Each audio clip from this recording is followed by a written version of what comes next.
Something a little bit different and I consider it to be quite unique. A 2000 Confederate Crazy Horse motorcycle, one of only 10 hand-built motorcycles in the world. Confederate went out of business years ago and today became Combat Motors, which is a viable company. They just moved to Utah, actually. This bike's been sitting on my floor for probably 3 years. I had already gone through this once and put stabilizer in it and cleaned the carb and everything you need to do for a motorcycle that hasn't been registered since 2002. I've already rebuilt the Mecum carburetor again. I had put stabilizer in the fuel, run this dry. It still was gunked up and the choke was stuck. It's just had to go through it again. So we've done that. I'm going to get it assembled and running. And then we're going to go over the history of Confederate motorcycles and today Combat Motors. I have a client that actually has 2 of those, so they do sell motorcycles. And we will go from there. This has to be ready for the Mecum auction on January 24th, 2024. Today is the 15th of 2024, so I have a few days to get it up and running before the truck shows up to pick it up to take it to Las Vegas. So stay tuned for this episode of Bill on Bikes.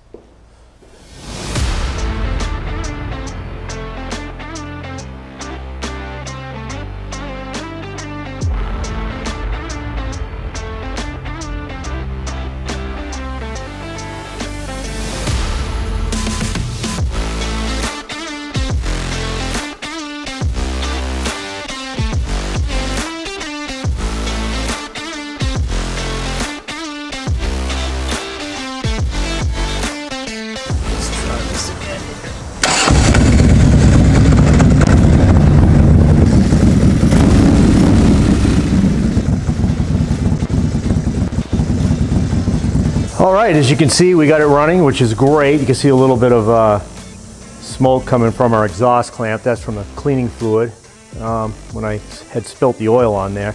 You know, I should have done this first. I should have known it was oil sumped. I just didn't really think about it. I should have. Again, I don't see a lot of older bikes anymore. This was a daily occurrence back in the day, but I'm in a hurry to get this running because I do have to have it ready for the 18th as the trailer's coming to pick this up and take it to the Mecum auction. Anyway, we have it running. Now I have to go out and wash the air filter again, and we'll reassemble it, and we should be ready to clean it up and then take it for a test ride.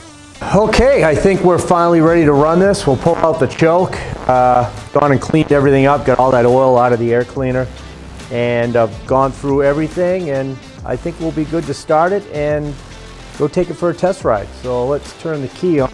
So after this, once we get it running and warmed up, I'll shut it off and we'll go over some of the finer points of this bike and a little bit of the history of the company.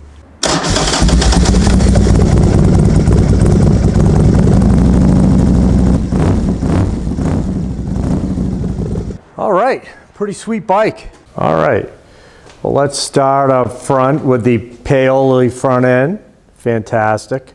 Made in Italy. I think that company started around 1911 or so. Today they make a lot of front ends for bicycles, and I think they've turned more into a bicycle manufacturer as far as components go. I even think they make fuel pumps, but again, back in the day in 2000, that was state of the art. Of course, IRSR brakes, another state of the art component for that time. One of the unique things about the Confederate, and this is the oil fill, as you can see, it's up here, right here in the frame, and then you would have oil all in this portion of the frame and also running down the backbone. You drain it here. I don't know if you can see that. Right there is where we would drain the frame. I can't remember how many quarts it holds. It's probably close to 4 quarts in there. Pretty unique. I think Bourget did their oil in the frame after Confederate, but I'm not 100% sure. Obviously, Bourget did it with their choppers. They had a few issues with cracking frames. I work on a lot of Bourgets here, but Confederate we didn't have any issues with. Again, this Crazy Horse model is one of 10 made. They make a lot of other models like the P51 and the Combat Wrath, which are, we'll go over that in a little bit, but Avon tires and kind of unique shocks here, the way they're mounted. which all back in the day was very unique. I'm assuming, now this is a TP Evo engine. It's most likely a 107. I don't know for sure, but most likely a 107, probably producing, 100 to maybe 105 horse. TP is a company out of Danbury, Connecticut. You can see their markings there. Their cases, their cylinders. Now the heads, which are Edelbrock, you can zoom in there, you can see that. I installed quite a few of those back in the day. They were very popular. The Edelbrock heads on the Evos were pretty trick. Again, you know, in the early Evo days, everybody was manufacturing some pretty unique parts, and I did a lot, you know, quite a few of those Edelbrock heads. The primary and all this is all made by Confederate, very unique. You can see the Confederate branding there, if you can see it with the light. The transmission, now the case is an S&S case. Whether it's S&S gears or not, I do not know. I'm not 100% positive what is in that transmission. And there aren't a lot of specs on these, so where there are only 10 made, I'm not 100% sure of everything that was going on, you know, obviously inside the transmission. But very unique bike, you know, Confederate, which is no longer Confederate, is now Combat Motors, and they just moved to Utah producing bikes. I have a customer, like I said, that has two bikes. One's called a P51 model, and the other one's a Wrath. And those bikes are 180, 100. I think he told me one he paid like 165,000, and the other was like 180,000, 185, something like that. Kind of crazy. They're completely different than this. A whole, you know, billet chassis. It's just they're pretty radical machines, and they're not for everybody. They're just not. I mean, I know all the Hollywood wannabes there have them, but not really my thing. But really a beautiful bike. We're gonna go take it for a test ride. We'll see what it gets for auction. The last one went for, I was told by the client that it went for about $60,000. But, you know, who knows what the market will bring. I just don't know. I guess we'll find out. So a little bit of history, too, on the Confederate motorcycles. The company opened in 1991. It was started by a trial lawyer. His name was Mecum Chambers. He produced the motorcycles for a little bit, I think from 96 to 2001. Then they went bankrupt. Then they came back, they restructured and came back in like 2003. They sold some more motorcycles, but they didn't really sell that many. I want to say 37 bikes in 2008, and then like another 30 in 2009. So not a very high production vehicle. And they had different models. You know, the recession hit there, so even their higher end clients, I don't think were buying motorcycles in 2009, 10, 11. You know, it just really slowed down for them.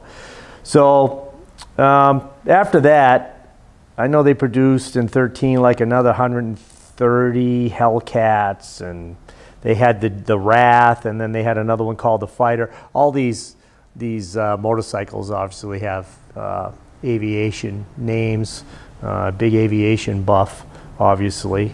And then the company went away again, well, it basically renamed itself. You know, Mr. Chambers and a couple other people changed the name to the Curtis Motorcycle Company. And then Curtis was going to do a deal with Zero Motorcycles, and if you remember, Zero is all electric. So they were no longer going to make a internal combustion engine. They were just going to strictly go electric. Well, that didn't really work out. So they ended up selling again, I want to say, in probably around 18 or so.